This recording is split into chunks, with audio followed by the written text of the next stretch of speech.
السلام علیکم ورحمۃ اللہ وبرکاتہ۔ الحمد للہ وکفا وسلام علی عبادہ الذین اصطفیٰ۔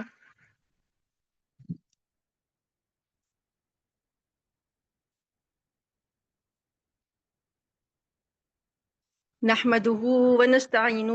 ونستغفرہ ونؤمن بہ ونتوکل علیہ ونشہد ان لا الہ الا اللہ ونشہد ان محمدا عبدہ ورسولہ وصلی اللہ تعالی علیہ وعلی آلہ واصحابہ اجمعین۔ رب اشرح لی صدری ویسر لی امری واحلل عقدۃ من لسانی یفقہوا قولی۔ اللہم ارنا الحق حقا وارزقنا اتباعہ وارنا الباطل باطلا وارزقنا اجتنابہ۔ اما بعد فاعوذ باللہ من الشیطان الرجیم، بسم اللہ الرحمن الرحیم۔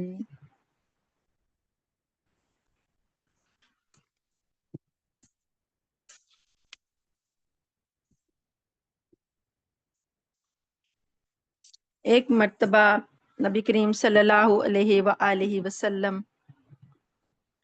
کے ساتھ صحابہ موجود تھے، اور نبی کریم صلی اللہ علیہ وآلہ وسلم نے ایک ایسا جو پہلے کل ہم نے بات کی تھی نا کہ آپ نے کھجوریں کھائیں اور ٹھنڈا پانی پیا، تو آپ نے فرمایا کہ یہ جو ہیں ان نعمتوں کے بارے میں سوال پوچھا جائے گا۔ تو ایک اور اس کے آگے یہ ایک اور حدیث بھی آتی ہے کہ ایک مرتبہ ابو الہیثم رضی اللہ تعالی عنہ مالک بن تیہان کے مکان پر تشریف لے گئے۔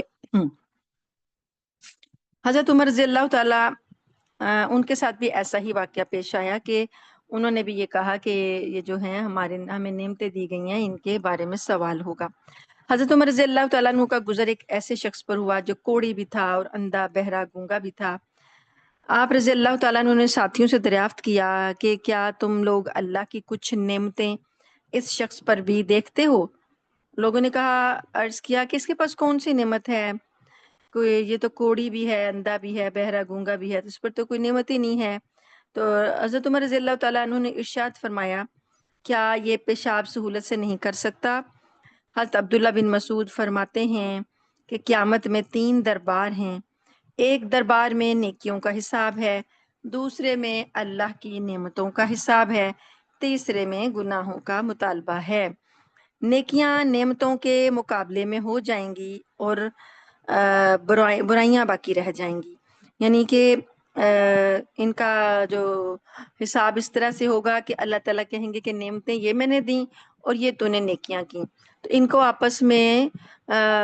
تولا جائے گا، برابر کیا جائے گا، تو یہ ان کے مقابلے میں تو نیکیاں ساری ختم ہو گئی، نعمتوں کے مقابلے میں پیچھے بندے کے پاس کچھ نہ بچا، اب رہ گئے گناہ۔ تو جو گناہ ہوں گے یا جو برائیاں ہوں گی وہ اللہ کے فضل کے تحت میں ہوں گی۔ اللہ تعالیٰ چاہیں گے تو ان گناہوں کو معاف فرما دیں گے، اور اگر اللہ تعالیٰ غصے میں ہوں گے تو ان گناہوں کا حساب لیں گے۔ تو اس سب کا مطلب یہ ہے کہ اللہ جل شانہ کی جس قدر نعمتیں ہر آن اور ہر دم آدمی پر ہوتی ہیں، ان کا شکر کرنا، ان کا حق ادا کرنا بھی آدمی کے ذمے ہے۔ اس لیے جتنی مقدار بھی نیکیوں کی ہو سکے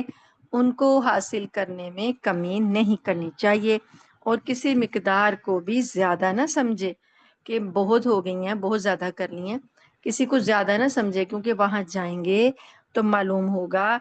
کہ کتنے کتنے گناہ ہم نے اپنی آنکھ، ناک، کان اور دوسرے بدن کے حصوں سے ایسے کیے ہیں کہ جن کو ہم گناہ بھی نہیں سمجھتے تھے، لیکن وہاں وہ گناہ لکھ لیے گئے۔ حضور صلی اللہ علیہ وآلہ وسلم کا ارشاد ہے کہ تم میں سے کوئی بھی ایسا نہیں ہے کہ جس کی قیامت میں اللہ کے یہاں پیشی نہ ہو۔ اس وقت نہ کوئی پردہ درمیان میں حائل ہوگا، نہ کوئی ترجمان وکیل ہوگا۔ دائیں طرف دیکھے گا تو اپنے اعمال کا انبار ہوگا، بائیں طرف دیکھے گا تب بھی یہی منظر ہوگا، جس قسم کے بھی اچھے یا برے اعمال کیے ہیں وہ سب ساتھ ہوں گے، جہنم کی آگ سامنے ہوگی، اس لیے جہاں تک ممکن ہو صدقے سے جہنم کی آگ کو دفع کرو، خواہ کھجور کا ٹکڑا ہی کیوں نہ ہو۔ ایک حدیث میں آیا ہے کہ قیامت میں سب سے پہلے یہ سوال ہوگا کہ ہم نے تجھے بدن کی صحت عطا کی اور ٹھنڈا پانی پینے کو دیا، یعنی ان چیزوں کا کیا حق ادا کیا۔ دوسری حدیث میں ہے کہ اس وقت تک آدمی حساب کے میدان سے نہیں ہٹ سکے گا جب تک 5 چیزوں کا سوال نہ ہو جائے: عمر کس کام میں خرچ کی، جوانی کی قوت کس مشغلے میں صرف کی، مال کس طریقے سے کمایا اور کس طریقے سے خرچ کیا۔ یہ 4 باتیں ہو گئیں۔ 5واں، جو کچھ علم حاصل کیا اس پر کتنا عمل کیا۔ یہ 5 باتیں کا جواب نہیں ہوگا جب تک نہیں بندہ دے گا تو وہاں سے ٹل نہیں سکے گا۔ تو نبی کریم صلی اللہ علیہ وآلہ وسلم کے یہ جو ارشادات ہیں، یہ ہمیں اس پڑھنے کا مقصد یہی ہے کہ ہم ان پر دیکھنے کے بعد ہمارے دلوں میں آخرت کی فکر پیدا ہو جائے اور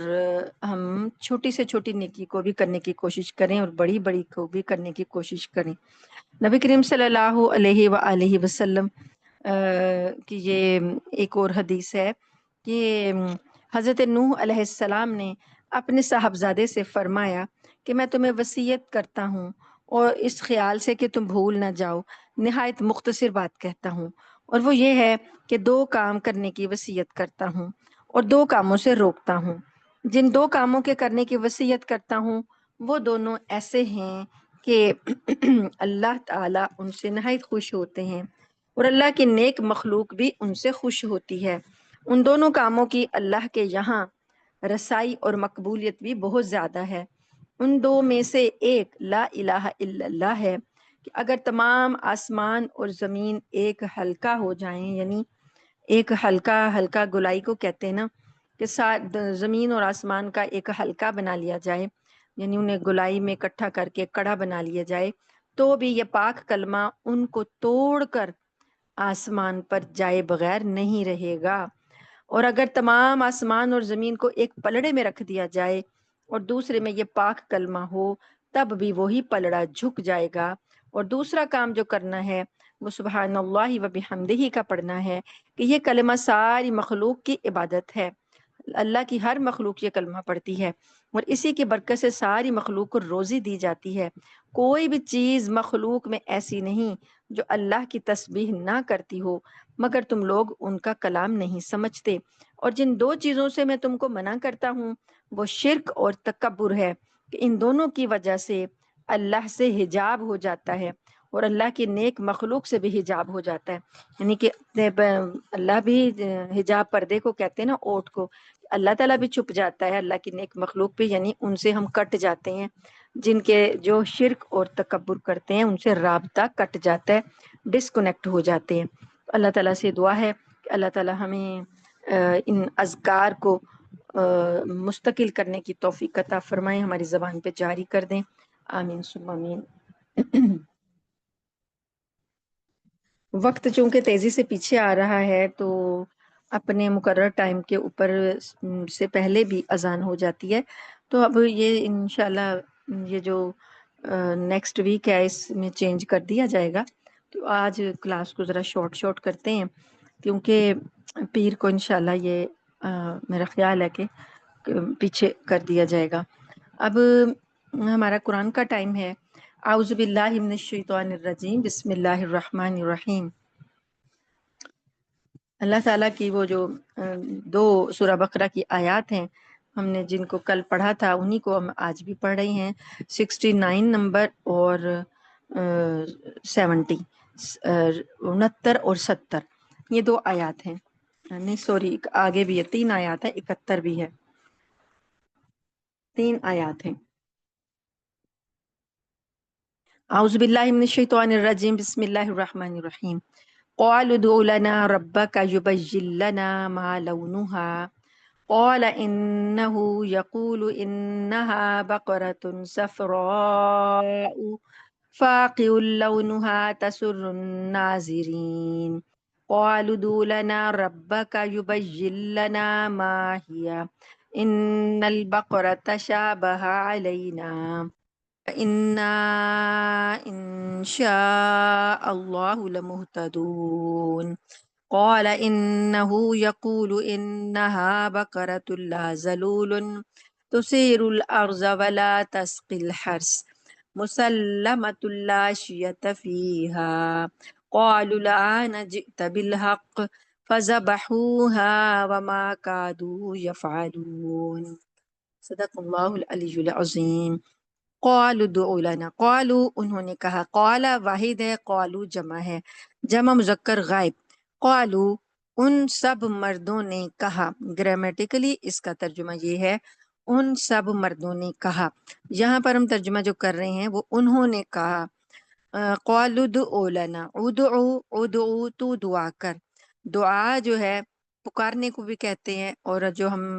اللہ کو پکارتے ہیں اس کو بھی، جو ہم ایک دوسرے کو آپس میں پکارتے ہیں وہ بھی، تو اصل میں جو دعا ہوتی ہے وہ پکار ہی ہوتی ہے، لیکن ہم نے اب جو جیسے اللہ تعالیٰ سے مانگنے کا ایک انداز ہے ہمارے ہاں، اب وہی دعا کے میننگ میں آتا ہے، جب ہم دعا کا لفظ بولتے ہیں تو ہوتا ہے اللہ سے مانگنا، تو اللہ سے یہ تو دعا کر، ادعو فعل امر ہے، واحد کا صیغہ ہے، تو دعا کر لنا ہمارے لیے، لام کا مطلب ہے لیے، نا کا مطلب ہے ہم، ہمارے لیے، اور رب کا تیرا، اپنے رب سے تو دعا کر کاف جو ہے یہ ضمیر متصل ہے، جڑی ہوئی ضمیر ہے، اور یہ رب کے ساتھ لگ کے ربا کا بنا دیا، اگر جڑی ہوئی جو ضمیریں جڑی ہوئی نہ نہیں ہوتی وہ لفظ سے الگ ہوتی ہیں، جو جڑی ہوئی ہوتی ہیں انہیں متصل کہتے ہیں، تو یہ جڑی ہوئی ضمیر ہے، ضمیر متصل ہے، واحد کی ہے، اور ربا کا اپنے رب سے، یبین یبین وہ واضح کر دے، یبین یہ مضارع کا صیغہ ہے، بیان اسی سے ہے، اور یبین کا مطلب ہے وہ واضح کرتا ہے، اللہ تعالی واضح، واحد کا صیغہ وہ واضح کرتا ہے یا واضح کرے گا، یبین لنا وہ واضح کر دے ہمارے لیے، لنا ہمارے لیے، ما کیا ہے، لون، لون رنگ، ہا اس کا، یہ ہا کی ضمیر جو ہے گائے کی وجہ سے مونس آئی ہے، اگر مذکر ہوتا تو ہو ہوتا، ہا پیش ہو، مونس آئی ہے تو ہا ہے، ٹھیک ہے، ما لونہا اس گائے کا رنگ کیسا ہے، قالا کہا، کس نے کہا، موسیٰ علیہ السلام نے، تو اس کا میننگ اگر گرامیٹیکلی کرتے ہیں تو اس کا میننگ ہوگا اس ایک مرد نے کہا، یہاں پر ہے موسیٰ علیہ السلام نے کہا، انہو یقیناً وہ، یقولو، قالا یقولو، یہ یقولو جو ہے قالا کا مضارع ہے،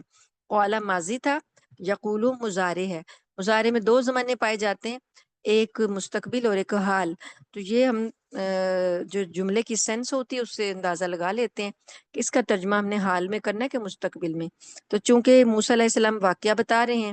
اللہ تعالیٰ موسیٰ علیہ السلام کا واقعہ بتا رہے ہیں، اور موسیٰ علیہ السلام جواب بتا رہے ہیں اللہ کا، تو بے شک وہ کہتا ہے، ہم نے حال میں ترجمہ کیا، انہو یقولو بے شک وہ کہتا ہے، یعنی اللہ کہتا ہے، یہو کی جو ضمیر ہے یہ اللہ تعالیٰ کے لیے ہے، بے شک وہ کہتا ہے، انہا کیونکہ انہوں نے کہا تھا نا اپنے رب سے دعا کر، تو اس کا مطلب یہی ہے کہ وہ مطلب رب کہتا ہے، انہا یقیناً وہ، بقرۃ گائے ہے، یعنی ایسی گائے ہے، صفراء زرد رنگ کی ہے، فوقعن گہرا، لونہا اس کا رنگ، اب یہ لونہا اوپر بھی ہم نے پڑھ لیا، لونہا اس کا رنگ، یہاں بھی آ گیا لونہا اس کا رنگ، اس کا رنگ گہرا زرد ہے، تسرو سرور بخشتی ہے، خوش کرتی ہے، اچھی لگتی ہے، یہ جو تا آئی ہے یہ مونس کے لیے آئی ہے کہ گائے جو ہے مونس ہے، اس وجہ سے تا کا استعمال ہوا، اگر مذکر ہوتا تو یا لگتی، ٹھیک ہے، تسرو وہ اچھی لگتی ہے، سرور بخشتی ہے، ناظرین دیکھنے والوں کو، ناظرین جمع، یعنی دیکھنے والوں کو وہ اس کا رنگ اچھا لگتا ہے، شوخ کلر، صاف چمکتا ہوا رنگ ہے اس کا، قالوا ادع لنا، ابھی بھی تسلی نہیں ہوئی تو یہی آیت دوبارہ انہوں نے لفظ بولا، قالو کہنے لگے، جمع مذکر غائب ہے، قوم کے لیے، وہ لوگ کہنے لگے، قوم کہنے لگی، ادعو تو دعا کر، لنا ہمارے لیے، اور ربا کا اپنے رب سے، یبین لنا وہ واضح کر دے ہمارے لیے، ماہیا کیسی ہو وہ گائے، ابھی رنگ تو ہمیں پتہ چل گیا، عمر بھی پتہ چل گئی، ابھی کچھ اور بھی کوالٹیز اس کی بتائی جائیں، کچھ اور خصوصیات بتائی جائیں کہ کیسی گائے ہو۔ ان البقرہ، بے شک گائیں جو ہیں وہ تشابہ علینا، مل جل گئی ہیں، مشابہ ہو گئی ہیں، ایک دوسرے سے ملتی جلتی ہیں، علینا ہم پر، یعنی بہت سی گائیں ہیں تو ہمیں جو ہے وہ ایک دوسرے سے ملتی جلتی ہیں، تو ہمیں اشتباہ ہو گیا ہے کہ پتہ نہیں چل رہا کہ کس والی گائے کو ہم لیں۔ تو انا، اور بے شک ہم، ان اگر، شاء چاہا، اس ایک مرد نے چاہا، جیسے قول ہے نا ماضی کا پہلا سیگا، اس طرح شاء کا جو گرامیٹیکلی میننگ ہے اسے ایک مرد نے چاہا، تو یہاں پر اللہ ساتھ لگ گیا تو اللہ نے چاہا، اور اگر اللہ نے چاہا، لا ضرور، محتدون، ہم ہدایت پائیں گے۔ یعنی اگر اللہ نے چاہا نا تو اب یہ تیسری دفعہ کی جو آپ کوالٹیز بتا دیں گے نا تو ہمیں پھر ضرور ہدایت مل جائے گی، ہمیں پتہ چل جائے گا کہ ہم نے کون سی گائے ذبح کرنی ہے۔ قالا، فرمایا موسیٰ علیہ السلام نے، انہو، یقیناً وہ رب،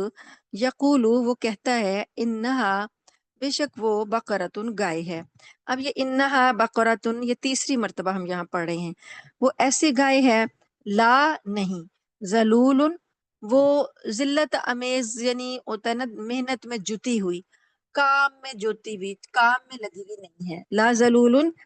مطلب اس کو کام کے لیے سدھایا نہیں گیا ہے، تو وہ محنت نہیں کرتی۔ تو سیر الارض، زمین، محنت کہاں کرنی تھی اس نے؟ زمین میں ہل جوتنے کی۔ تو سیر الارض یعنی وہ کوئی کام نہیں کرتی، محنت نہیں کرتی کہ زمین میں وہ ہل جوتے، ولا تسقی الحرث، اور نہ ہی وہ کھیتی کو پانی دیتی ہے۔ اب آپ یہ دیکھیے کہ جو تا آ رہی نا تسیر الارض،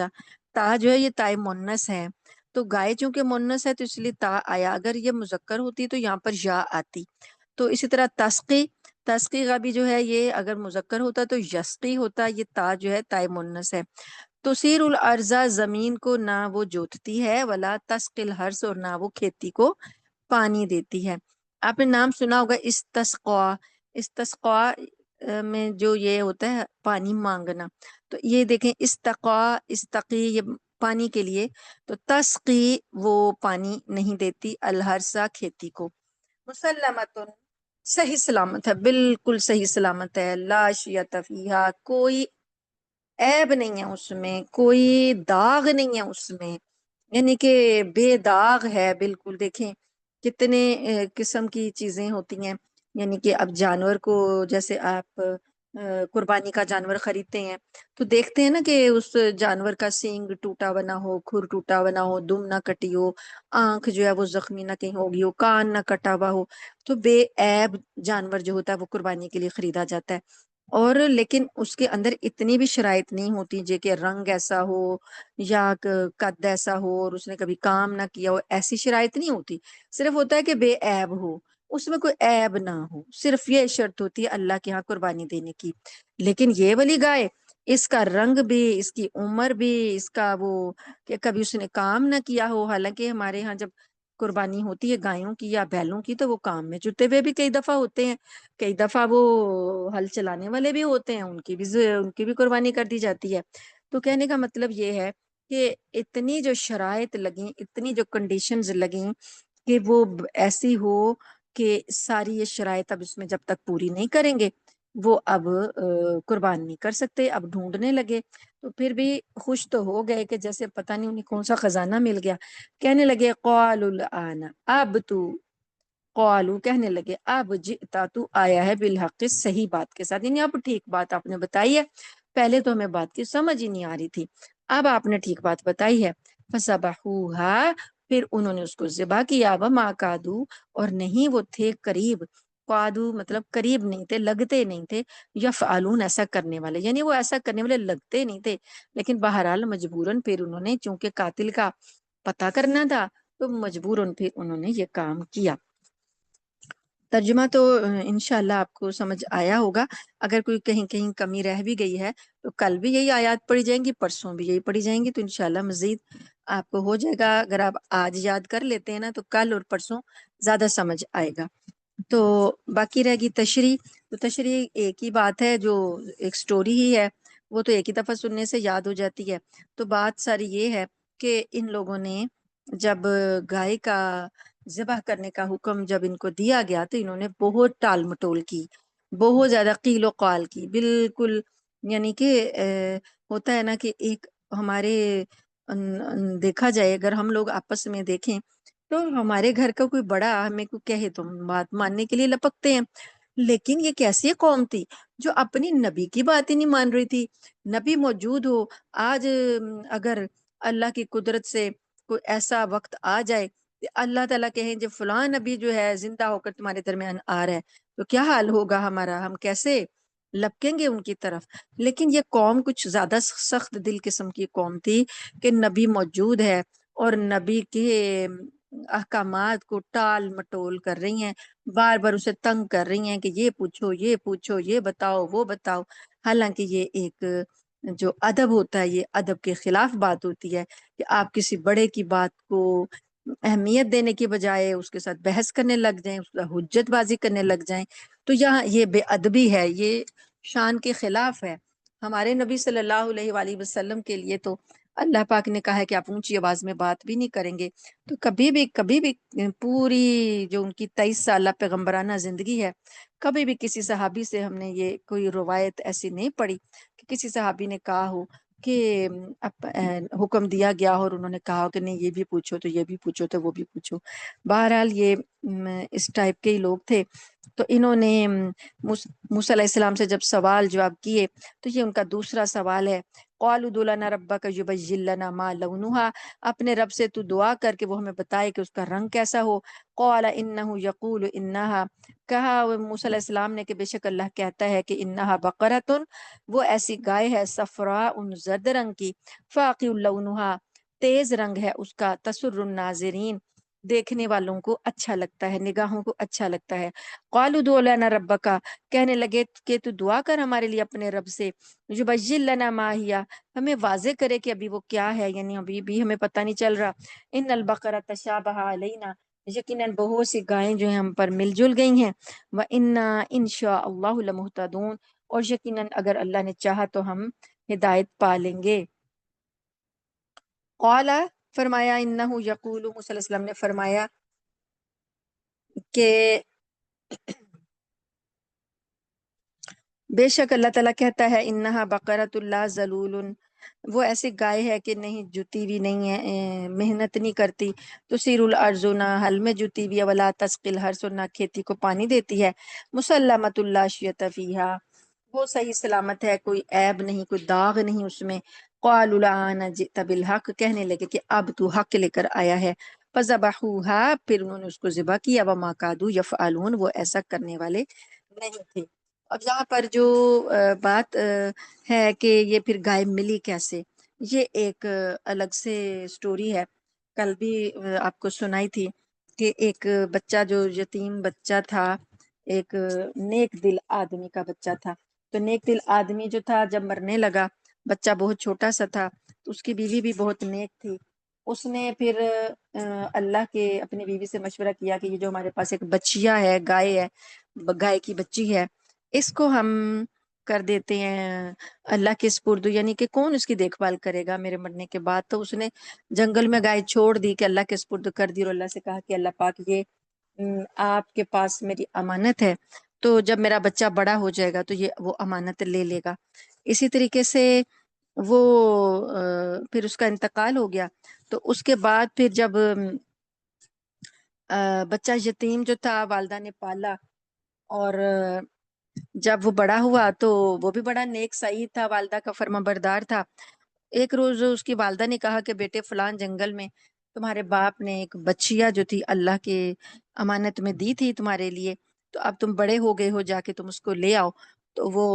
بیٹے نے کہا کہ کیسے میں اس کو پہچانوں گا؟ تو اس نے کہا کہ تم آواز دینا کہ جو گائے اللہ کی امانت میں میرے باپ نے دی تھی، اے اللہ وہ گائے مجھ تک پہنچا دے، تو گائے خود ہی تمہارے پاس آ جائے گی۔ تو اسی طریقے سے اس نے کیا، اور گائے لے کر جب وہ آیا تو پھر اس نے کہا کہ ٹھیک ہے تم اسے جنگل بازار میں جا کر فروخت کر دو، ساتھ میں اس نے یہ ہدایت کی کہ جو بھی دام لگے وہ میرے مشورے کے بغیر نہ بیچنا۔ تو یہ لڑکا گائے کو لے کر بازار میں گیا، وہاں ایک شخص نے اس کی کچھ قیمت لگائی، تو لڑکے نے کہا کہ میں اپنی والدہ سے اجازت اور لے لوں، مشورہ لے لوں، اس کے بعد بتاؤں گا۔ اس آدمی نے کہا کہ اگر تم اپنی والدہ کے مشورے کے بغیر مجھے یہ دے دو تو میں تمہیں اس کی دگنی قیمت دوں گا۔ اس نے کہا کہ نہیں، جب تک میں اپنی والدہ سے مشورہ نہیں کروں گا تب تک میں نہیں بیچوں گا۔ وہ گھر آ گیا تو اس کی ماں نے کہا تم نے ٹھیک کیا، اگلے دن پھر بازار جاؤ۔ پھر بازار گیا، وہی آدمی جو کل دگنی قیمت لگا رہا تھا وہی آیا اور اس نے اس سے پہلے روز کی طرح دگنی قیمت لگائی، لیکن اس نے پھر کہا میں ماں سے مشورہ کروں گا۔ تو اس طریقے سے ماں بھی انکار کرتی رہی کہ نہیں ابھی نہیں دینی، ابھی نہیں دینی، یہ دام ابھی کم ہے، یہ دام ابھی کم ہے۔ تو ہوتے ہوتے وہی شخص جو تھا روز آ کر ریٹ لگاتا تھا، تو اس کی قیمت میں اتنا اضافہ ہوتا رہا۔ تو ایک روز اس کی ماں نے کہا کہ یہ یقیناً جو روزانہ آدمی آ کر دام لگاتا ہے یا تو یہ کوئی فرشتہ ہے جو انسانی شکل میں آتا ہے یا پھر یہ کوئی بڑا بزرگ ہے، تو تم اسی سے پوچھنا کہ تم مجھے مشورہ دو کہ یہ گائے مجھے کتنے میں دینی چاہیے۔ اس شخص بچے نے، لڑکے نے ایسا ہی کیا۔ تو اس نے کہا کہ ٹھیک ہے تم، ہاں میں مطلب وہ بتا دیا اس نے اپنے آپ حقیقت کے، تم اپنی والدہ سے میرا سلام کہنا اور اسے کہنا کہ ان قریب بنی اسرائیل کو اس گائے کی ضرورت پڑے گی، تو جب وہ تلاش کرتے کرتے تم تک پہنچیں گے تو اس کی خریداری کے لیے وہ چاہیں گے تو تم نے ان سے اس کے ہم وزن سونے کا مطالبہ کرنا۔ جب تک وہ اس گائے کے ہم وزن سونا نہیں دیں گے تو یہ گائے نہیں بیچنا۔ تو یہی بات ہوئی۔ یہ لوگ جو تھے ادھر گائے کو جس طرح کی کوالٹیز اللہ نے بتائی تھی، یہ گائے بالکل ویسی تھی، جوان تھی، محنت نہیں کرتی تھی، کھیتی نہیں کرتی تھی، رنگ زرد تھا، بے عیب تھی، سب تھا۔ تو انہوں نے پھر جب ڈھونڈتے ڈھانڈتے پتہ کہیں چلا کہ کسی ایک بستی کے ایک گھرانے میں گائے ہے، وہاں پہنچے۔ انہوں نے پھر فرشتے کے بتائے ہوئے ہدایت کے مطابق ڈیمانڈ کی کہ گائے کے کو ایک پلڑے میں رکھا جائے تو اس کا ہم وزن سونا دوسرے پلڑے میں رکھا جائے، پھر ہم گائے فروخت کریں گے۔ تو یہ چیز جو تھی، ایک تو بنی اسرائیل کی وہ والی بات کہ انہیں مشکل ہو گیا وہ یہ گائے کا ذبح کرنا، ایک یہ بات۔ دوسری اس میں یہ بات نکلتی ہے کہ جو اللہ کا نیک بندہ تھا جو فوت ہو گیا، جس کی یہ گائے تھی، اس کی نیکی کا اجر، اس کی نیکی کا صلہ اس کی اولاد کو اللہ تعالیٰ نے کیسا دیا، اولاد بھی نیک دی اور اس کا صلہ بھی اس کی نیکیوں کا اس کی اولاد کو دیا۔ اور دوسری بات یہ کہ اللہ تعالیٰ کسی کی نیکی کو ضائع نہیں کرتا، کسی کی امانت کو ضائع نہیں کرتا۔ جو چیز اللہ کے سپرد کی جاتی ہے اس کے وہ اللہ تعالیٰ اس کو ضائع نہیں کرتے۔ تو اس سے ہمیں یہ پتہ چلتا ہے کہ ہمیں اپنی چیزوں کو اللہ کی امانت میں دینا چاہیے۔ فرض کریں بچوں کو اسکول بھیج رہے ہیں تو ہمارے ذہن میں ہوتا ہے کہ رکشے والا لے کے جا رہا ہے، رکشے والے کو کہتے ہیں بھائی رکشے والے کے سپرد کر دیا۔ وین والا لے کے جا رہا ہے، ہم کہتے ہیں وین والے کے سپرد کر دیا۔ گاڑی بس آتی ہے اسے کہتے ہیں بھائی ڈرائیور ہے تمہارے سپرد ہے، بھائی تم دھیان سے جانا، دھیان کرنا۔ نہیں، ہمیں چاہیے کہ ہم اللہ کے سپرد کریں اپنے بچوں کو۔ صبح بھیجیں تو یہ کہیں کہ اے اللہ ہم نے آپ کے سپرد اپنی اولاد کی ہے، انہیں خیریت سے لے کے جانا اور خیریت سے لے کے آنا۔ اسی طرح جو ہمارے شوہر باہر جاتے ہیں کام کرنے کے لیے، انہیں بھی اللہ کے سپرد کر کے بھیجیں کہ اللہ تیری امان میں دیا، تو انہیں خیریت سے لے کے جانا اور خیریت سے لے کے آنا۔ تو یہ ہے کہ جو چیز اللہ کی امانت میں دی جاتی ہے وہ ضائع نہیں ہوتی۔ اللہ تعالیٰ سے دعا ہے کہ اللہ تعالیٰ ہمیں عمل کرنے کی توفیق عطا فرمائے۔ آمین۔ وآخر دعوانا ان الحمدللہ رب العالمین۔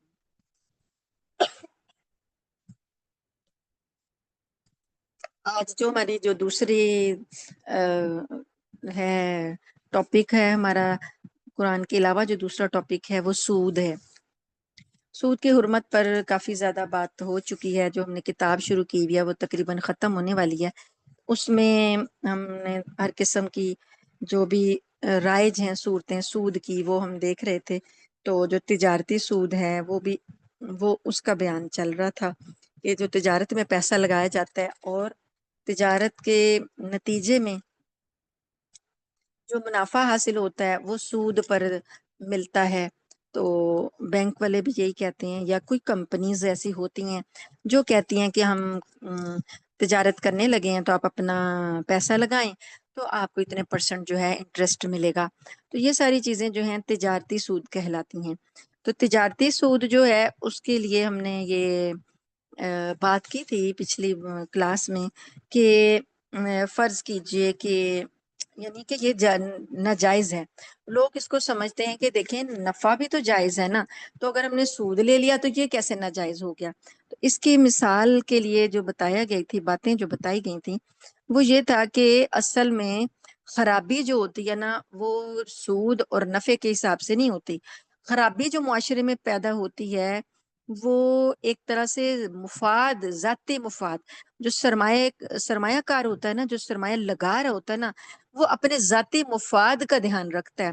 اسے اس بات سے کوئی غرض نہیں ہوتی کہ کاروبار حلال ہے یا حرام ہے. اسے اس کاروبار سے کوئی غرض نہیں ہوتی کسی کی حق تلفی ہو رہی ہے کیا ہو رہی ہے. اسے یہ ہوتا ہے کہ میرا سرمایہ زیادہ سے زیادہ بڑھے، اور اس کے بعد جو مجھے منافع حاصل ہو، اس منافع کی وجہ سے جو میں نے لوگوں کا سود دینا ہے، جن سے میں نے پیسہ لیا ہوا ہے، ان کو کتنے پرسنٹ میں نے سود دینا ہے، تو وہ اس کی طرف اس کا دھیان ہوتا ہے. تو وہ ظاہر ہے پھر ایسے ہی پروگرام یا ایسے ہی منصوبے جو ہیں ان میں پیسہ لگاتا ہے جس میں صرف اور صرف اس کو زیادہ ملنے کی امید ہوتی ہے. اس کو اس بات سے نہیں غرض ہے کہ آگے اس کا معاشرے پہ کیا رزلٹ ہوگا، معاشرے کے لیے یہ چیزیں جائز ہیں، ناجائز ہیں، غلط ہیں، صحیح ہیں، لوگوں کے اندر ہمدردی پیدا ہو رہی ہے، لوگوں کے اندر صفاقی بے حسی پیدا ہو رہی ہے، اسے نہیں غرض. بس پیسہ پیسہ اور پیسہ. تو بے حسی جو ہے وہ اصل میں جو ہوتی ہے نا وہ رواج پا جاتی ہے. اور پھر جو پروگرام شروع ہوتے ہیں، آگے سے جو منصوبے شروع ہوتے ہیں، پتہ نہیں وہ عوامی فلاح و بہبود کے ہیں یا عوامی نقصان کے ہیں، کوئی اس سے کوئی پوچھنے والا نہیں، کوئی سروکار نہیں. اسی طریقے سے جو قرض لینے والا ہے اس نے تو اپنے نفع نقصان کو دیکھنا ہے. ٹھیک ہے، اب ہر کاروباری شخص کو نفع کی امید ہوتی ہے، تو وہ اب جو دوسرا آدمی اس سے اگر کوئی قرض مانگ لے کہ یہ بڑا سرمایہ دار ہے میں اس سے قرض لے لوں، اب وہ اگر اس سے کوئی مانگنے آ جاتا ہے تو وہ کیا کرتا ہے کہ وہ اس کی ضرورت کو دیکھتا ہے کہ کس ضرورت کے لیے مانگ رہا ہے. اب وہ ہے سرمایہ کار، وہ اپنا پیسہ دے رہا ہے، لیکن وہ یہ دیکھتا ہے کہ جو لینے آیا ہے، قرض لینے آیا ہے، اس کی ضرورت کیسی ہے. اس حساب سے وہ اس کے لیے پرسنٹیج سود کی مقرر کرتا ہے کہ اس کی ضرورت سے فائدہ اٹھانا چاہتا ہے. کبھی کوئی ایسا کسی کو ضرورت ہوتی ہے علاج کے لیے، کسی کو ضرورت ہوتی ہے بیٹی کی شادی کے لیے، کسی کو ضرورت ہوتی ہے گھر بنانے کے لیے. آپ دیکھیں کہ ہر ضرورت کی جو پرسنٹیج ہے وہ الگ ملے گی انٹرسٹ کی، کہ وہ کہیں گے اتنے پرسنٹ سود اس میں ہے، اتنے پرسنٹ اس میں ہے، اتنے پرسنٹ اس میں ہے. کیونکہ جہاں سے زیادہ نفع کی امید ہوتی ہے یا جہاں زیادہ مجبوری ہوتی ہے وہاں پر وہ شرح سود جو ہے وہ بڑھا دیتے ہیں. تو اس طریقے سے تاجر جو ہے وہ اس جو مطلب رہتا ہے پیسے کی تجارت کر رہا ہوتا ہے اصل میں، کہ پیسہ قرض دے کے وہاں سے بیٹھے بٹھائے سود لے رہا ہوتا ہے. اگر جو لے گیا اس سے پیسے، چاہے اس کا کاروبار تھا وہ ڈوب گیا، چاہے اس کا آپریشن تھا وہ ناکام ہو گیا، چاہے وہ گھر بنانا چاہ رہا تھا وہ نہیں بنا پایا، چاہے کوئی بھی اور کام تھا، لیکن اب پھنس گیا ہے، اس کو تو وہ سود ادا کرنا ہی کرنا ہے. تو اسے اس بات سے کوئی غرض نہیں ہوتی، وہ بے حسی کے ساتھ اپنے اس سود کو دیکھ رہا ہوتا جو اس نے مجھے دینا تھا. جبکہ اس کے نتیجے میں اسلام نے صدقات، قرض حسنہ، یہ نظام متعارف کروایا. ضروریات کی بنیاد پر کبھی بھی کسی کی ضرورت سے فائدہ اٹھانے کو اچھا نہیں سمجھا گیا. اگر کسی کی ضرورت ہے تو بلکہ تو اسلام تو یہ تعلیم دیتا ہے کہ اس کو قرض دے دو، اگر وہ قرض ادا نہیں کر سکتا تو اسے اور مہلت دے دو، اور اگر وہ مہلت بھی ختم ہو جاتی ہے اور تم دیکھتے ہو کہ وہ واقعی مجبور ہے تو اس کو معاف کر دو. اسلام تو یہ تعلیم دیتا ہے نا. اس میں کیا ہوتا ہے کہ دل میں محبت اور ہمدردی کے جذبات ہوتے ہیں، کسی کی تکلیف کا احساس پیدا ہوتا ہے، جبکہ آپ کے بینک کو اس سے کوئی سروکار نہیں ہے. آپ پر کیا بیتی، وہ تو بس صرف آپ سے آپ کا پیسہ جو ہے وہ واپس لے گا، وہ سود کے حساب سے لے گا، چاہے اگلی نسلیں ادا کریں، اور اگر ابھی نہیں ادا ہو رہا تو اس کی پرسنٹیج بڑھتی جائے گی بڑھتی جائے گی. اور جتنا پیسہ پہلے لیا تھا، اگر فرض کرے پہلے 1 لاکھ لیا تھا، اب اس کا سود اوپر تھا 5,000، اب وہ 1,05,000 بن گیا. اگلے مہینے بھی نہیں دیا تو وہ 1,05,000 کے اوپر پرسنٹیج لگے گی، پھر وہ 1,07,000 ہو گیا، پھر 10 ہو گیا. اب وہ پرسنٹیج بڑھتی جائے گی اور اماؤنٹ بھی بڑھتی جائے گی جو کہ آپ نے دینی ہے. بعض اوقات ایسا ہوتا ہے کہ ایک بندہ نہیں دے سکتا، اس کی نسلوں کو دینی پڑتی ہے. تو یہ چیز ہے. تو اللہ تعالیٰ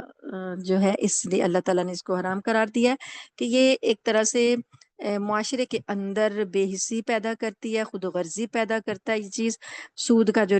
چکر ہوتا ہے نا، کاروباری سائیکل جس کو ٹریڈ سائیکل کہتے ہیں،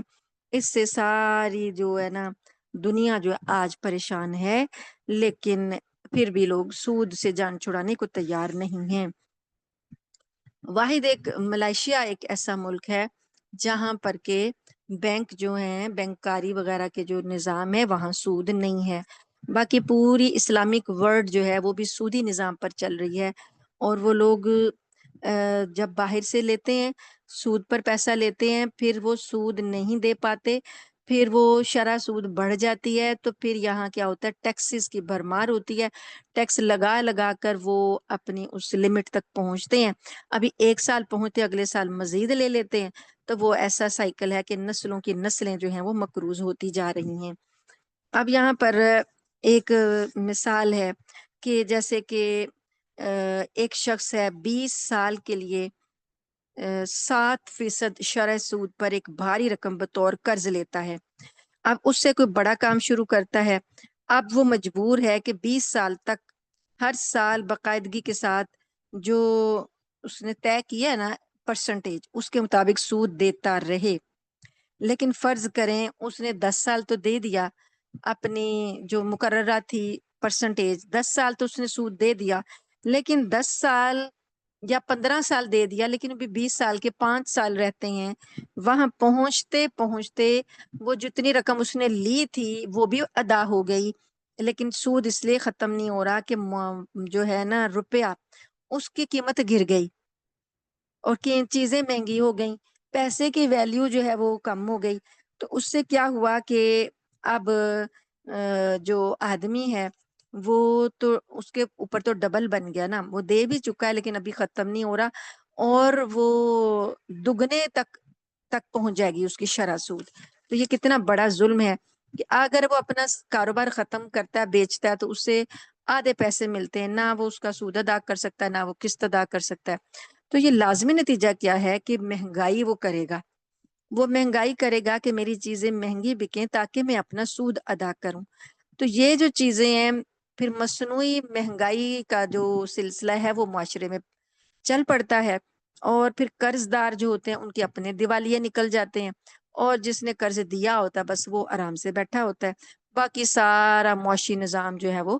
پورا ٹریڈ سرکل جو ہے سائیکل جو ہے وہ خراب ہو جاتا ہے۔ اس معاملے پر جب غور کریں تو کوئی بھی انصاف پسند اور معقول آدمی جو ہے اسے یہ بات سمجھ میں آ جاتی ہے کہ یہ جو اتنی چیزوں کی قیمتیں گر جاتی ہیں یا چڑھ جاتی ہیں، گرنی بھی گرتی تو کبھی دیکھی نہیں ہے، چڑھتی بھی دیکھی ہیں، یہ چڑھتی قیمتوں کے درمیان ایک ہی جیسا پرسنٹیج رکھ لی جائے تو یہ کوئی انصاف کی بات تو نہیں ہے نا، کہ قیمتیں آسمانوں پر چڑھ گئی ہیں اور آپ سود کی شرح جو ہے وہ اپنے حساب سے مانگ رہے ہیں، اس حساب سے مانگے نا کہ کتنی مہنگائی ہے اور اس حساب سے کتنا پیسہ بچتا ہے اور اس حساب سے کتنا سود ہو۔ خیر یہ چیزیں جو ہیں یہ کمپنیز کو اس سے کوئی سروکار نہیں ہوتا، اور اب یہ بھی نہیں ہو سکتا کہ آئندہ 20 سال تک وہ چیز اسی قیمت پر ہی بکے گی، تو یہ چیزیں ساری معاشرے کی معیشت کو خراب کرتی ہیں۔ اس لیے نفع اور نقصان، اسے پروفٹ اینڈ لاس شیئر، یہ جو ہے مزاربت اس کو کہتے ہیں، اسلام نے یہ نظام متعارف کروایا ہے کہ اگر کسی نے تجارت میں سود لگانا ہے، رقم لگانی ہے، تجارت میں اگر پیسہ لگانا ہے تو کیا کیا جائے گا، نفع اور نقصان کھاتا، مزاربہ کھاتا جو ہے، پروفٹ اینڈ لاس شیئر جو ہیں، اس میں پیسہ لگایا جائے گا، اور اگر نقصان ہوگا تو نقصان بھی برداشت کرنا ہوگا، اگر نفع ہوگا تو نفع بھی دونوں کے حصے میں آئے گا۔ اس میں کیا ہوتا ہے کہ معاشرے کے اندر ایک جو فضا ہوتی ہے نا، وہ جیسے ہوتا ہے کہ کیا کہتے ہیں، ہمدردی کی فضا بھی برقرار رہتی ہے، نیتیں اچھی ہوتی ہیں، ہر بندہ چاہتا ہے کہ میرے کاروبار کو نفع ہو، پھلے پھولے، تو وہ پھر اسے نفع حاصل کرنے کے لیے وہ دل لگا کر کام کرے گا، اور دل لگا کر کام کرے گا، محنت کرے گا، اپنی محنت کا اس کو پتہ ہے مجھے صلہ ملنا ہے، تو وہ دل لگا کر کام کرے گا، اور اگر نقصان ہوگا تو پیسے کی جو محبت دل میں ہے، انسان نہیں لگانا چاہتا پیسہ کہ جہاں نقصان ہو، کہ پیسے کی محبت دل میں ہوتی ہے، تو وہ جب نقصان ہو جاتا ہے اور پیسہ ہاتھوں سے نکل جاتا ہے تو وہ محبت بھی کم ہوتی ہے، مال کی محبت۔ کہ ہر وقت نفع ہی نہیں ہوتا، نقصان بھی ہوتے ہیں، کتنی چیزیں جو ہوتی ہیں وہ رسک پر چل رہی ہوتی ہیں، تو اس وجہ سے مال کی محبت بھی کم ہوتی ہے کہ نقصان بھی اللہ کی طرف سے، نفع بھی اللہ کی طرف سے، کیونکہ نبی کریم صلی اللہ علیہ وسلم نے فرمایا کہ لا ينفع ذا الجد منک الجد، کہ نفع اور نقصان اللہ کی طرف سے ہے، کوئی بھی نفع نہیں پہنچا سکتا۔ حدیث میں آتا ہے، قرآن پاک بھی بتاتے ہیں کہ توحید کا یہ تقاضا ہے کہ نفع اور نقصان کو اللہ کی طرف سے سمجھا جائے۔ تو سود جو ہے وہ یہ ساری چیزیں جو ہیں ان کی کا خاتمہ کر دیتا ہے ایسے جذبات کا، اور جو تجارت ہے وہ فروغ پاتی ہے، تو صدقات نکالے جاتے ہیں تجارت کے اندر سے، جب نفع ہوتا ہے اللہ کا حصہ نکالا جاتا ہے تو برکت ہوتی ہے۔ اللہ تعالی ہمیں اس بات کی توفیق عطا فرمائے، آمین۔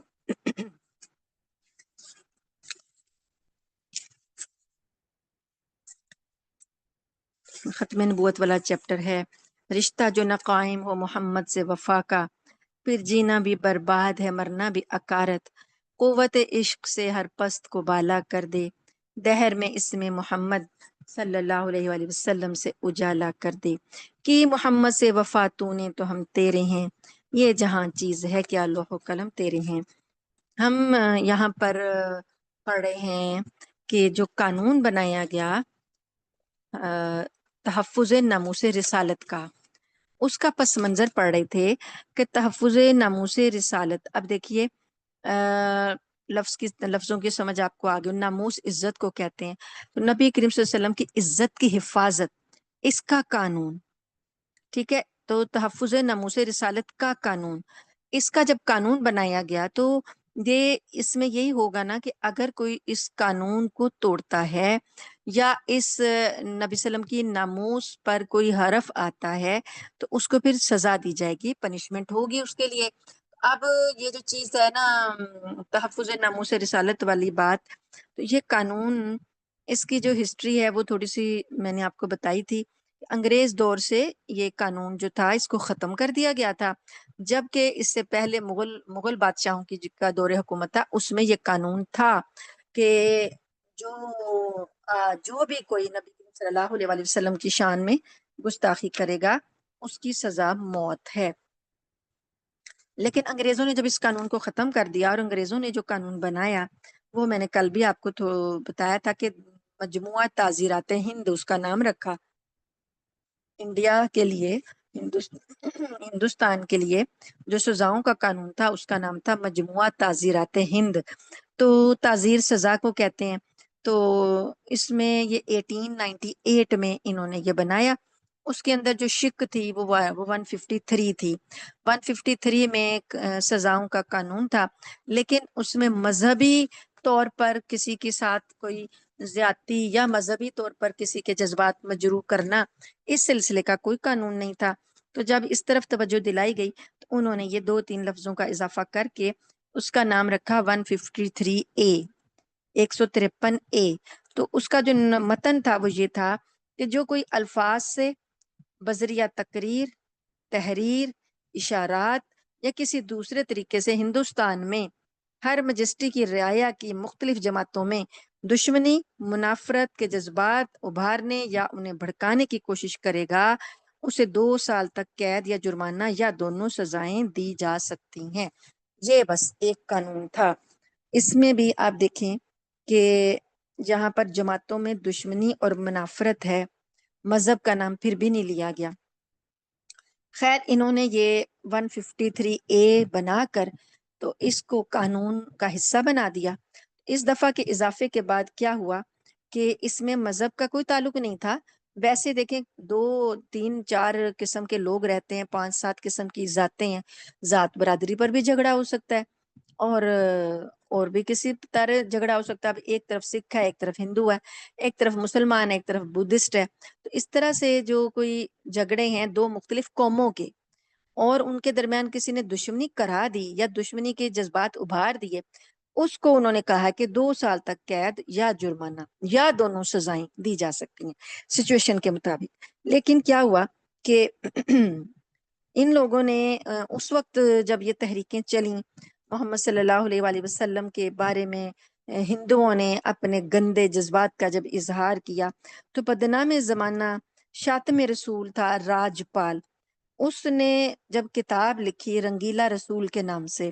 تو اس نے جب کتاب لکھی اور وہ شائع جب ہو گئی تو مسلمانوں کے جذبات کو بہت ٹھیس پہنچی۔ ایک تو کتاب کا نام ہی بڑا گندا سا تھا، تو اس میں مسلمانوں کے جذبات کو بڑی ٹھیس پہنچی اور مسلمانوں نے اس کے خلاف ایکشن لینے کے لیے درخواست دی۔ جب مقدمہ دائر کروایا تو انہوں نے یہ مقدمہ بھی اسی 153 اے کے تحت قائم کیا۔ 153 اے میں مذہب کا ذکر نہیں تھا، صرف تھا کہ کسی بھی جماعت کے اندر آپس کی کوئی دشمنی کے جذبات وغیرہ ہوں، کسی کو ایسا ہو۔ اب انہوں نے اسی کے تحت اس کے مقدمہ درج کر لیا، اور سیشن عدالت جو تھی اس نے راجپال کو 2 سال کی یہاں پر لکھی ہوئی تھی قید، تو اس نے کہا ٹھیک ہے، ایسے 2 سال قید کی سزا سنائی جاتی ہے راجپال کو۔ لیکن وہ پھر سیشن سے جانا تھا ہائی کورٹ میں، ہائی کورٹ جب گئے تو ہائی کورٹ نے اس کو بالکل ہی بری کر دیا۔ یعنی ان کے نزدیک کوئی بات ہی نہیں تھی کہ مسلمانوں کے رسول صلی اللہ علیہ وآلہ وسلم پر کہ انہوں نے توہین کر دی اور اس کے لیے کتاب لکھ ماری، تو اس کے لیے ان کے نزدیک بات ہی کوئی نہیں تھی، ہائی کورٹ نے اس کو بری کر دیا۔ عدالتیں کس کی تھیں؟ وہ بھی تو انگریزوں کی تھیں۔ تو آپ یہاں سے انگریزوں کی دشمنی دیکھیں کس طریقے سے انہوں نے دشمنی ساری مسلمانوں کے ساتھ نکالی۔ ان کی پوری ہسٹری 100 سال انہوں نے یہاں حکومت کی، آپ پڑھ جائیں دیکھ جائیں، کبھی کسی ہندو سکھ یا کسی اور مذہب کے لوگوں کے ساتھ ان کا کوئی چکر نہیں ہے، کوئی اختلاف نہیں ہے، سارے اختلافات ان کے مسلمانوں کے ساتھ ہیں، کیونکہ انہوں نے حکومت مسلمانوں سے چھینی تھی، تو وہ چاہتے تھے ان لوگوں کو اتنا دبایا جائے، اتنا ان کو دبایا جائے کہ کبھی اٹھ ہی نہ سکیں۔ خیر انہوں نے پھر ہائی کورٹ نے جب اس کو بری کر دیا تو مسلمانان ہند میں غم و غصہ کی لہر دوڑ گئی، اور مسلمانوں نے پھر ہر پلیٹ فارم پر سخت احتجاج کیا، یہاں تک کہ شہید ناموس رسالت حضرت غازی علم دین شہید رحمت اللہ علیہ نے خود پھر، یعنی ظاہر ہے جب قانون نہیں ساتھ دیتا تو پھر خود لوگ خود پھر اپنے جو کرتے ہیں بدلہ خود لیتے ہیں۔ پھر جب مولانا عطا اللہ شاہ بخاری نے تقریریں کی، جلسے ہوئے، کیا کیا لوگوں نے مطلب اس سلسلے میں کوششیں کی، تو ایک آدمی نے انہوں نے کہا کہ اب انگریز نے تو اس کو بری کر دیا، تو اب ہم پر لازم ہے کہ ہم اس کا خاتمہ کریں۔ تو ایک آدمی نے کوشش کی، ایک مسلمان نے، لیکن اس کی کوشش کامیاب نہیں ہوئی۔ پھر یہ سعادت جو ہے غازی علم دین شہید کے حصے میں آئی، انہوں نے پھر جب راجپال کو موت کے گھاٹ اتارا اور انہوں نے بتا دیا کہ گستاخ رسول کے بارے میں صحیح فیصلہ قاضی نہ کرے تو غازی کر دیتے ہیں، اگر قاضی صحیح فیصلہ نہ کریں تو غازی کر دیتے ہیں۔ اور یہی وہ دور ہے جب انگریز کی سازشوں سے اور شہ پر پھر عیسائی پادریوں نے کیا کیا، ہندوؤں نے، آریہ سماجیوں نے، کتنے لوگ سارے شامل ہو گئے، عیسائی پادری بھی شامل ہو گئے، حالانکہ عیسائیوں کو پتہ ہے کہ محمد صلی اللہ علیہ وآلہ وسلم اللہ کے بھیجے ہوئے مقدس پیغمبر ہیں، ان کے اپنے بھی حضرت عیسیٰ علیہ السلام ہیں، اور مسلمان ان کی عزت کرتے ہیں، ان کی تصدیق کرتے ہیں، اس کے باوجود وہ بھی ساتھ مل گئے۔ اور آریہ سماج جو تھے، انہوں نے سب نے مل کر مسلمانوں کی دل آزاری کرتے ہوئے مزید حملے شروع کر دیے نبی کریم صلی اللہ علیہ وآلہ وسلم کی ذات پر۔ اور پھر کیا ہوا کہ خالی ایک ہی آدمی نے نہیں اپنی جان قربان کی، کیونکہ غازی علم دین شہید جو ہیں ان کو جب گرفتار کیا گیا تو ان کو تو پھر پھانسی کی سزا سنائی گئی، یہ شہید ہوئے۔ پھر اس کے عدالتوں کی بے حسی پر غازی محمد صدیق شہید ہیں، ایک اور مسلمان ہیں ان کا نام محمد صدیق ہے، وہ بھی شہید ہوئے۔ غازی عبد الرشید شہید ہوئے، غازی عبد القیوم شہید ہوئے، غازی مرید حسین شہید ہوئے، غازی میاں محمد شہید ہوئے، اور غازی محمد عبداللہ شہید۔ یہ سارے لوگوں نے نبی کریم صلی اللہ علیہ وآلہ وسلم کی ذات بابرکات پر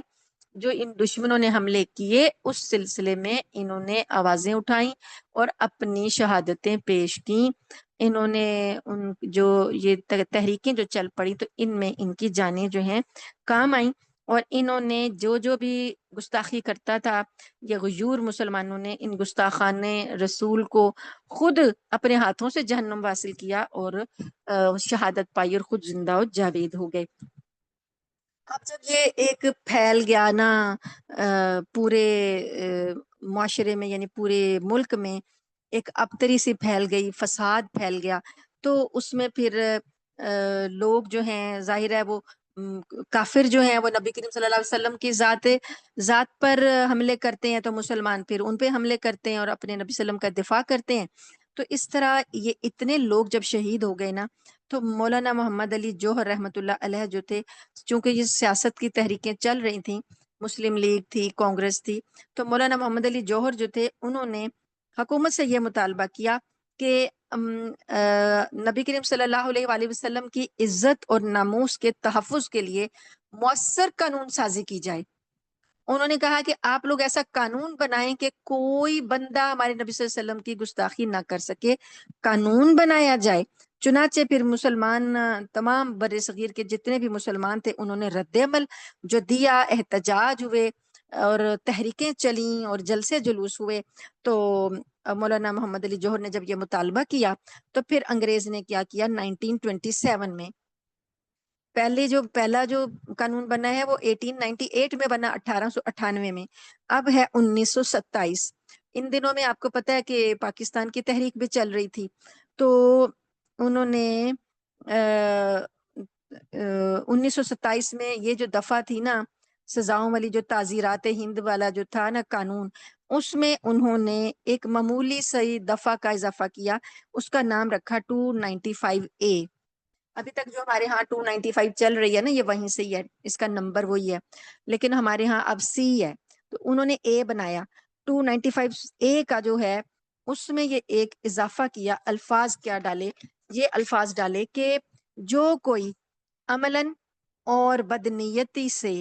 تحریری، تقریری یا اعلانیہ طور پر ہر مجسٹری کی رعایا کی کسی جماعت کے مذہب، اب یہ مذہب کا لفظ ڈالا ہے، پچھلے جو بیان تھا شق تھی اس میں مذہب کا لفظ نہیں تھا، تو اب انہوں نے مذہب کا لفظ ڈال کے کہا کہ کسی جماعت کے مذہب یا مذہبی عقائد کی توہین کرے کہ جس سے اس کے مذہبی جذبات مشتعل ہوں، تو پھر اس کو بھی 2 سال قید یا جرمانہ یا دونوں سزائیں دی جا سکتی ہیں. اتنا ہلکا قانون بنایا کہ بندہ کسی کے مذہب کی توہین کر دے، بس 2 سال قید کاٹے آ جائے اور بس تھوڑی سی بات ہے. تو یہ جو تھی 2 سال بس قید اور جرمانہ، یا پھر خالی جرمانہ کر دیں گے یا پھر دونوں سزائیں دے دیں گے، یہ انہوں نے بنایا. حالانکہ نبی کریم صلی اللہ علیہ وآلہ وسلم کے جو یہ تھا قانون، آپ کے ناموس کا جو قانون تھا، اس کی سزا موت تھی، جو کہ پہلے سے چلی آ رہی تھی، جو انہوں نے ختم کر دی تھی. انہوں نے پھر اسے 2 سال پر ہی رکھا. اب آگے کیا ہوا وہ انشاءاللہ ہم کل دیکھیں گے. اللہ تعالیٰ سے دعا ہے کہ اللہ تعالیٰ ہمیں یہ قانون سمجھا دے. اگر یہ قانون ہمیں سمجھ میں آ جاتا ہے تو آج جتنے فتنے آ رہے ہیں اور جتنی باتیں آج کی جا رہی ہیں 295C کو، وہ باتیں جو ہیں ہمیں سمجھ میں آ جائیں گی. آمین ثم آمین وآخر دعوانا ان الحمدللہ رب العالمین. دعا کر لیجیے. اللہم لک الحمد کلو ولک الشکر کلو وإلیک یرجع الامر کلو علانیتہ والسر اہل انت ان تعبد اہل انت ان تحمد لا الہ الا انت سبحانک انا کنا من الظالمین. یا رب لک الحمد کما ینبغی لجلال وجہک وعظیم سلطانک. سبحان اللہ وبحمدہ عدد خلقہ ورضا نفسہ وزنة عرشه ومداد كلماته. اللهم صل على محمد وعلى آل محمد كما صليت على إبراهيم وعلى آل إبراهيم إنك حميد مجيد. اللهم بارك على محمد وعلى آل محمد كما باركت على إبراهيم وعلى آل إبراهيم إنك حمید مجید. ربنا ظلمنا انفسنا وان لم تغفر لنا وترحمنا لنكونن من الخاسرین. ربنا هب لنا من ازواجنا وذرياتنا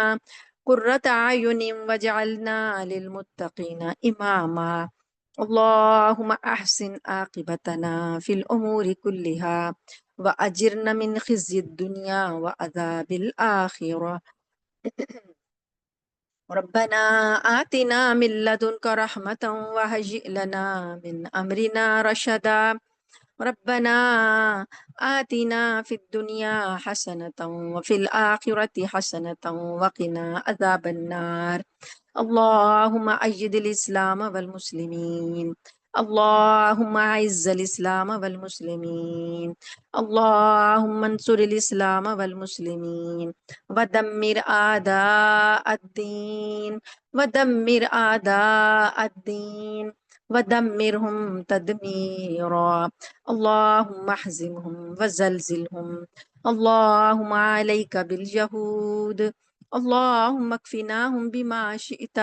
اللهم إنا نجعلك في نحورهم ونعوذ بك من شرورهم يا شافي الأمراض اشف مرضنا ومرض المسلمين يا قاضي الحاجات اقض حاجاتنا وحاجات المسلمين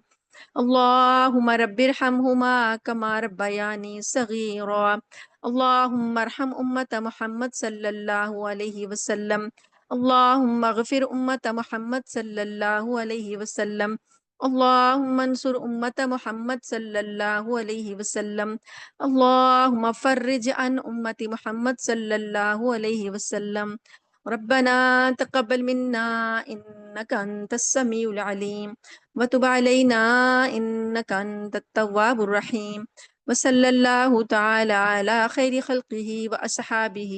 أجمعين برحمتك يا أرحم الراحمين سبحان ربك رب العزة عما يصفون وسلام على المرسلين والحمد لله رب العالمين آمین ثم آمین جزاکم اللہ خیر السلام علیکم ورحمۃ اللہ وبرکاتہ سبحانک اللہم وبحمدک نشہد ان لا الہ الا انت نستغفرک ونتوب الیک السلام علیکم